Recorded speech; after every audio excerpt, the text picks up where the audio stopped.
Bugün cesur gazeteci Uğur Mumcu'nun tam da bu kitabı Kürt dosyasını hazırlarken hayatını kaybetmesine neden olan araştırmasının izini sürüyoruz.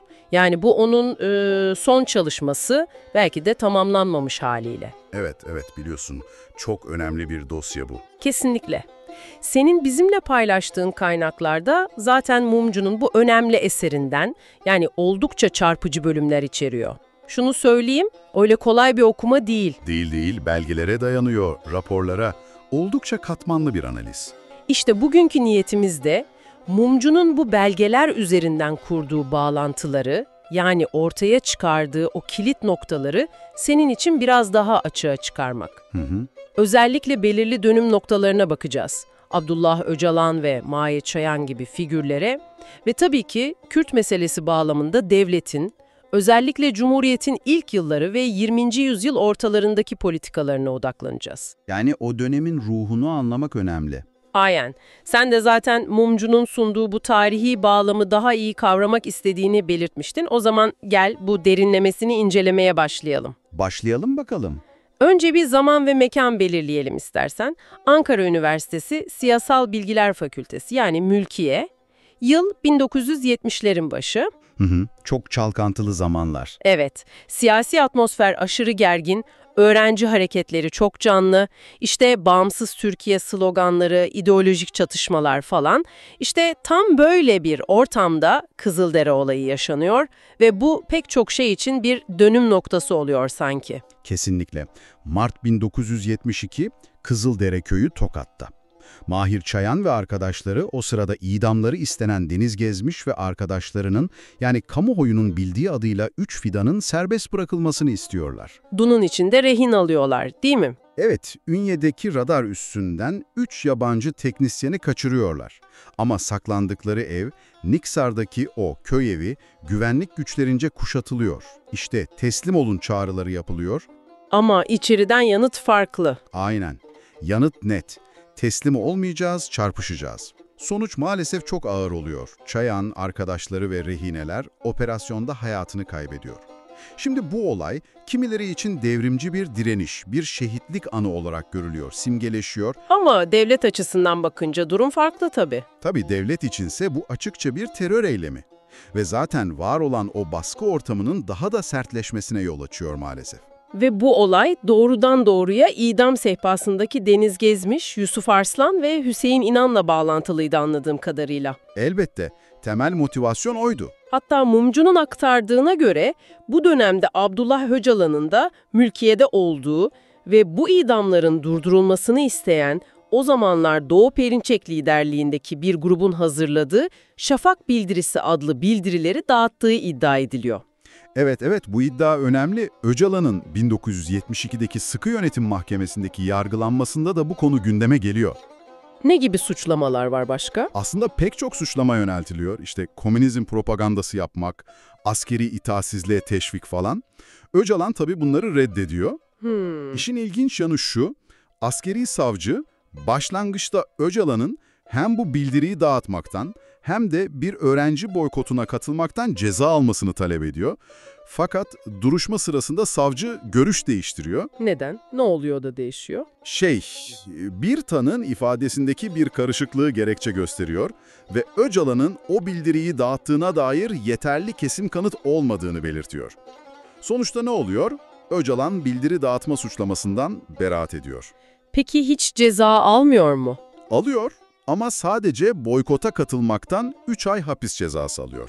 Yani yaklaşık 7 ay kadar tutuklu kalıyor ama aldığı ceza. Oldukça hafif görünüyor. Evet, yani aynı dönemde benzer suçlamalarla yargılanan başka isimler var.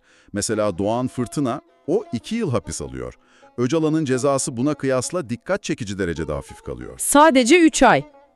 Diğer cezalara bakınca bu gerçekten ilginç bir fark. Peki Mumcu bunun nedenine dair bir ipucu veriyor mu, yani kaynaklarda bir şey var mı? Mumcu doğrudan bir neden belirtmiyor aslında ama bu farklılığın altını çiziyor. Hani okuyucunun dikkatine sunuyor diyelim. Anladım.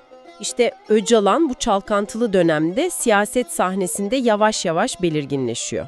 Ama Mumcu daha geriye gidiyor. Onun geçmişine de bakıyor, değil mi? Evet. Nereden geldiğine bakıyor. Tapu Kadastro Lisesi mezunu, Kısa bir süre hukuk okuyor, sonra bırakıp mülkiyeye geçiyor. İlk memuriyeti de Diyarbakır'da, tapu müdürlüğünde. Hı hı. Ama Mumcu'nun bulgularına göre Öcalan'ın lise yıllarında daha farklı eğilimleri var. Daha milliyetçi, muhafazakar bir çizgide olduğu, hatta anti-komünist konferanslara katıldığı, camiye gittiği yönünde bilgiler aktarıyor. Bu ilginç çünkü daha sonraki o Marksist-Leninist çizgisiyle büyük bir tezat oluşturuyor o zaman. Kesinlikle. İşte burası gerçekten ilginçleşiyor. Bu ideolojik değişim nasıl oldu, ne zaman oldu? Bu savrulmada ya da değişimde birileri bir şeyler etkili olmuş olmalı. Mumcu ne diyor bu konuda? Mumcu, Mahir Çayan figürüne özellikle işaret ediyor, Öcalan'ın Çayan'a büyük bir hayranlık duyduğunu belirtiyor. Peki Çayan'ın temel fikirleri neydi o dönemde? Kısaca hatırlatabilir misin? Tabii. Özetle şöyle, devrim için silahlı mücadele şart, bunun için mutlaka bir parti gerekli ve tabii halkın desteğini kazanmak çok önemli. Yani öncü savaş teorisi diyebiliriz. Anladım. Öcalan bu fikirleri nasıl alıyor? Öcalan'ın, Çayan'ın bu öncü savaş fikriyle Deniz Gezmişler'in daha kitle odaklı yaklaşımını bir tür sentezlemeye çalıştığı anlaşılıyor. Mumcu'ya göre 1973'te Ankara'da işte Çubuk Barajı kenarında ya da Dikman'daki bazı evlerde toplanan ilk çekirdek grup, Kimler var o grupta? Mumcu, aralarında sonradan MİT ajanı olduğu iddia edilen Kamer Özkan gibi isimlerin de bulunduğunu aktarıyor. İşte bu ilk grup bu fikirler etrafında şekilleniyor. Mumcu bu ilk toplantıları açıkça PKK'nın tohumları olarak nitelendiriyor. Bir yandan böyle bir devrimci örgütlenme çabası var. Diğer yandan da ilginç bir pragmatizm de göze çarpıyor sanki, değil mi? Evet, o da çok dikkat çekici. Mesela örgütlenme çalışmaları sürerken, mülkiyede okurken devletten burs alıyor. Hatta tutuklanmasından hemen önce başvurmuş ve bursu bağlanmış. Ve askerlik durumu var bir de. Aynen. Askerliğini de sürekli erteletiyor. Mumcu belgeleriyle ortaya koyuyor bunu. 1971'den başlayarak 1978-78'e kadar öğrenci belgeleriyle askerlik şubesinden defalarca erteleme almış. Peki sonra ne oluyor o burs işi? Sonunda bu burs borcu faiziyle birlikte yıllar sonra ta 1984'te kefili olan ailesinden tahsil edilmeye çalışılıyor. Böyle de bir detay var. Anlıyorum. Ve kişisel hayatında da önemli bir dönüm noktası var sanırım o yıllarda, evliliği. Evet, 1978'de Kesire Yıldırım'la evleniyor. Kesire Hanım da o dönem Gazi Üniversitesi basın yayın öğrencisi. Tuncelili, Alevi bir aileden geliyor ve ailesinin CHP'ye yakın olduğu belirtiliyor Mumcu'nun kaynaklarında. Evlendikten sonra nereye gidiyorlar? Kısa süre sonra Diyarbakır'a taşınıyorlar. Bu arada Öcalan askerlik yoklamalarına gitmediği için 1978 sonbaharından itibaren artık asker kaçağı durumuna düşüyor ve aranmaya başlanıyor. Kesire Yıldırım'la ilgili tartışmalı iddialar da var galiba Mumcu'nun aktardığı. Evet, Mumcu bazı kaynaklara dayanarak Kesire Yıldırım'a atfedilen Dersim katili gibi oldukça ağır ve tartışmalı bir lakaptan bahsediyor. Ayrıca ailesinin Dersim harekatı sırasında görevli Korgeneral Abdullah Alpdoğan'la ilişkileri olduğu yönündeki iddiaları da aktarıyor. Ama tabii şunu tekrar vurgulamak lazım, bunlar Mumcu'nun belirli kaynaklardan aktardığı iddialar. Odaklanmıyor. Bu olayların yaşandığı zemini, yani devletin bölgeye bakış açısının köklerini anlamak için çok daha geriye gidiyor. Aynen öyle. İşte burada senin kaynaklarında da detaylıca yer alan, özellikle 1920'ler ve 30'lardaki Dersim'e odaklanan o resmi raporlar devreye giriyor. Peki bu neden önemli? Yani neden Dersim raporlarına bu kadar odaklanıyor? Çünkü Öcalan gibi figürlerin ortaya çıktığı o siyasi ve toplumsal iklimin nasıl şekillendiğini, devletin bölgeye yönelik o uzun vadeli perspektifini, o devlet aklı dediğimiz şeyin nasıl işlediğini gösteriyor bu raporlar. Kimler hazırlamış bu raporları? Mumcu, Dersim özelinde 1920'lerin ortalarından 1930'ların ortalarına kadar hazırlanmış bir dizi resmi raporu inceliyor. Mülkiye müfettişleri var, valiler var, 1. Umumi Müfettiş İbrahim Talibey var, Genelkurmay Başkanı Maraşal Fevzi Çakmak, hatta İçişleri Bakanı Şükrü Kaya. Yani dönemin gerçekten çok etkili isimlerinin hazırladığı raporlar bunlar. Peki bu raporlarda ortak bir tema var mı? Devlet bölgeyi nasıl görüyor, ne olarak tanımlıyor? Çok net bir ortak tema var aslında. Dersim, devlet otoritesinin tam olarak işlemediği, geri kalmış, vahşi, tırnak içinde, silahlı ve sürekli isyan potansiyeli taşıyan bir bölge olarak görülüyor. Bu çok net. Yani bir tür sorunlu bölge. Hakim. Mumcu'nun ortaya koyduğu kilit bulgu da bu zaten. Bu raporlar sadece tek bir kişinin görüşü değil, devlet içinde sürekli tekrar eden, süreklilik arz eden bir bakış açısını yansıtıyor. Peki çözüm önerileri ne yönde? Hepsi aynı şeyi mi söylüyor bu raporların? Hedef temelde aynı, kontrol ve asimilasyon. Ama önerilen yöntemlerde bazı nüanslar var. Mesela İbrahim Tali Bey, Fevzi Çakmak ve Şükrü Kaya gibi isimlerin raporları daha sertlik yanlısı. Ne gibi? Askeri gücün kullanılmasını, bölgenin abluka altına alınmasını, silahların toplanmasını, yolların kapatılmasını, hatta Fevzi Çakmak'ın raporunda geçen bir ifade var. Bölgenin adeta bir koloni gibi görülüp ıslah edilmesi gerektiğini söylüyor. Tedip ve tenkil ifadesi geçiyor mesela Çakmak'ın raporunda. Yani disipline etme, yola getirme ve Gerekirse kuvvet kullanarak ortadan kaldırma. Anlamı bu. Diğer yandan mülkiye müfettişi Hamdi Bey veya Halis Paşa gibi isimlerin raporlarında en azından başlangıçta daha yumuşak yöntemler öneriliyor gibi. Eğitim yoluyla, yerel şikayetleri gidererek asimilasyon gibi. Ama nihai hedef yine aynı. Kontrol ve asimilasyon. temel fikir ayrılığı ne o zaman? Daha çok asimilasyonun mümkün olup olmadığı ya da ne kadar sürede, hangi yöntemle daha etkili olacağı üzerine gibi duruyor. Ama hedefin kendisi pek tartışılmıyor. Somut olarak ne gibi adımlar öneriliyor? Bu raporlarda sıkça tekrar eden öneriler var mı? Var, hem de çok çarpıcı öneriler. Mesela, mutlaka yollar yapılmalı deniyor. Silahlar toplanmalı. Bölgedeki aşiret reisleri, ağalar ve zararlı görülen kişiler, bu ifadede geçiyor, aileleriyle birlikte Batı illerine sürgün edilmeli.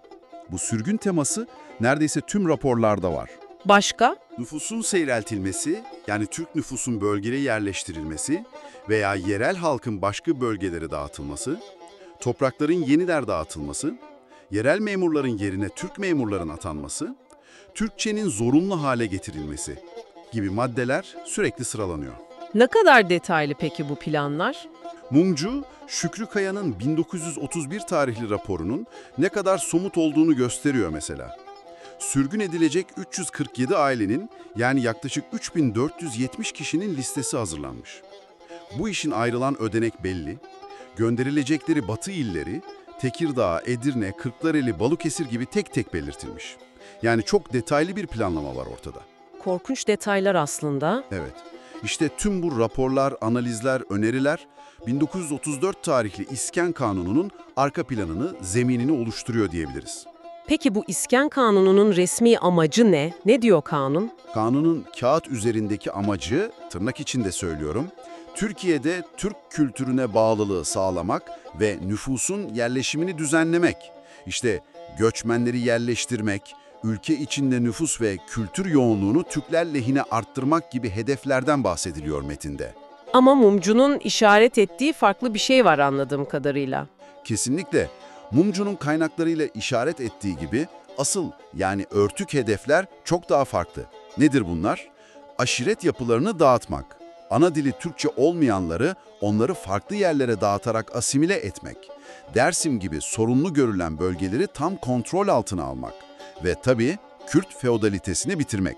Kanun nasıl bir mekanizma kuruyor bunun için? Çok kritik bir düzenleme getiriyor, Türkiye'yi 3 bölgeye ayırıyor. Kabaca şöyle diyebiliriz. 1 numaralı bölge, Türk kültürünün yoğunlaşması istenen yerler. 2 numaralı bölge, Türk kültürüne asimile edilmek üzere başka yerlerden nüfus nakledilecek yerler.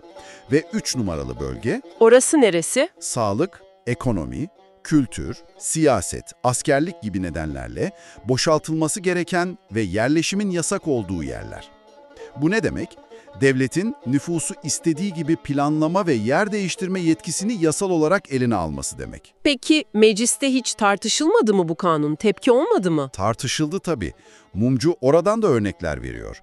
Kütahya Milletvekili Naşit Hakkı Bey gibi bazıları büyük bir milliyetçi coşkuyla savunuyor kanunu, hatta aşiretlerin kökünü kazımak gibi ifadeler kullanıyor. Ama karşı çıkanlar da olmuştur herhalde. Karşı çıkan demeyelim de endişelerini dile getirenler var. Mesela Samsun Milletvekili Ruşeni Bey, Ama o bile endişelerini dile getirirken toplum içindeki kurttan bahsediyor. Yani asimile edilmesi gereken unsurlara işaret ediyor ve yine asimilasyonun gerekliliğini vurguluyor bir yandan. Yani temel mantığa bir itiraz yok aslında. Pek yok gibi.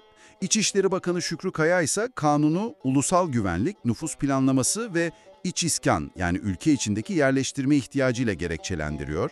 Sonuçta 140 ret oyuna karşılık 177 oyla kabul ediliyor. Yani hatırı sayılır bir muhalefet de var aslında ama kanun geçiyor. Peki Mumcu bu politikaların sadece o döneme özgü olduğunu mu düşünüyor? Yani 1934'te kanun çıktı, bitti mi? Hayır. İşte Mumcu'nun vurguladığı en önemli noktalardan biri de bu zaten. Bu politikalar ve bu zihniyet 1930'larda kalmıyor. Bir süreklilik gösteriyor. Nasıl yani? Örnek veriyor mu? Çok çarpıcı bir örnek veriyor. 1960 darbesi oluyor, 27 Mayıs. Hemen ardından 27 Mayıs yönetiminin çıkardığı bir yasayla, ki bu yasa yine 1934 İskan Kanunu'na dayandırılıyor, Doğu ve Güneydoğu'dan 55A ve Şeyh aileleriyle birlikte Batı Anadolu'ya sürgün ediliyor. 1960'ta. Gerekçe ne peki? Gerekçe neredeyse aynı. Feodal düzenin kalıntıları, devlet otoritesine karşı potansiyel tehdit olarak görülen kişilerin bölgeden uzaklaştırılması. Yani mantık aynı. Mumcu, daha sonraki olağanüstü hal, OHAL yasalarının da valilere benzer şekilde yer değiştirme ve sürgün yetkileri tanıdığını hatırlatıyor. Yani bu kontrol ve yer değiştirme mantığı farklı biçimlerde de olsa devam ediyor demek istiyor. İsmet İnönü'nün 1935'teki o meşhur Doğu gezisi raporu da bu sürekliliğe bir örnek sayılabilir mi o zaman? Kesinlikle. İnönü'nün o geziden sonra hazırladığı rapor, devletin bölgeye bakış açısını ve devam eden o endişelerini çok net yansıtıyor. Farklı iller hakkında gözlemleri var raporda. Mesela Diyarbakır'ı bir uygarlık merkezi olarak niteliyor ama Mardin için neredeyse hiç Türk yok diyor. Bitlis'in acilen bir Türk merkezi haline getirilmesi gerektiğini düşünüyor. Muş Ovası'ndaki Kürtlerin başka yerlere naklini öneriyor.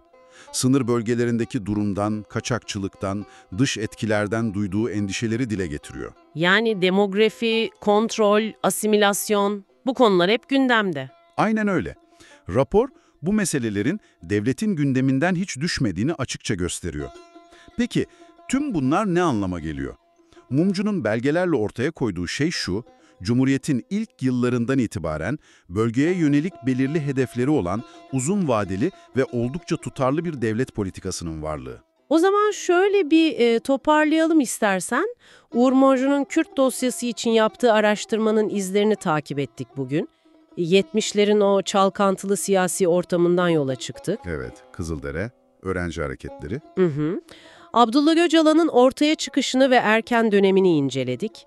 Sonra çok daha geriye gittik. Devletin özellikle Dersim üzerinden bölgeye yönelik politikalarının o tarihi köklerine baktık. O resmi raporlar değil mi? Çok önemliydi onlar. Evet. Ve tabii 1934 İskan Kanunu gibi temel yasalara, yani asimilasyon ve kontrol mekanizmalarının nasıl tasarlandığını, nasıl hayata geçirilmeye çalışıldığını gördük. Mumcu'nun çalışmasının gücü de burada yatıyor zaten. O titiz araştırmasında ve görünüşte ayrı duran noktaları, işte bireyleri, olayları, devlet belgelerini birleştirerek o büyük resmi göstermesinde. Kolay bir resim değil ama. Hiç değil. Bu dosya meselenin ne kadar katmanlı, ne kadar karmaşık olduğunu ortaya koyuyor. Yani tarihsel şikayetler var, güvenlik kaygıları var, farklı ideolojiler var. Hepsi iç içe geçmiş durumda. Mumcu da zaten kolay cevaplar vermiyor. Ama belgelerin konuştuğu gerçeklerin ve o rahatsız edici bağlantıları önümüze seriyor. Sen dinleyici olarak Mumcu'nun çalışmasındaki bu tarihi bağlamı anlamak istemiştin.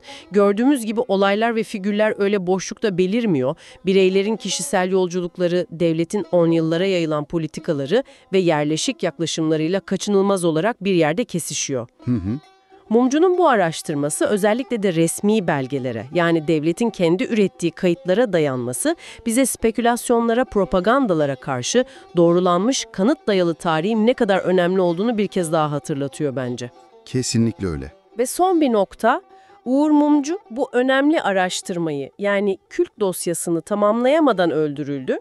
Çalışmasının omurgasını da dediğimiz gibi devletin kendi ürettiği belgeler oluşturuyordu. Resmi raporlar, kanunlar, meclis tutanakları. Evet, çok kritik belgelerdi bunlar. Şimdi bu belgelerin içeriği, yani nüfus mühendisliği, asimilasyon politikaları, kontrol stratejileri gibi son derece hassas konular ve Mumcu'nun bu belgeler üzerinden kurduğu o rahatsız edici bağlantılar düşünüldüğünde şu soru ister istemez insanın aklına geliyor. Nedir o soru? Acaba devlet arşivlerinde, Mumcu'nun ulaştıklarının da ötesinde gün yüzüne çıkmayı bekleyen ve Türkiye'nin bu kritik meselelerine dair bildiklerimizi, anlayışımızı belki de tamamen değiştirebilecek daha ne gibi belgeler, ne gibi saklı tarihler yatıyor olabilir?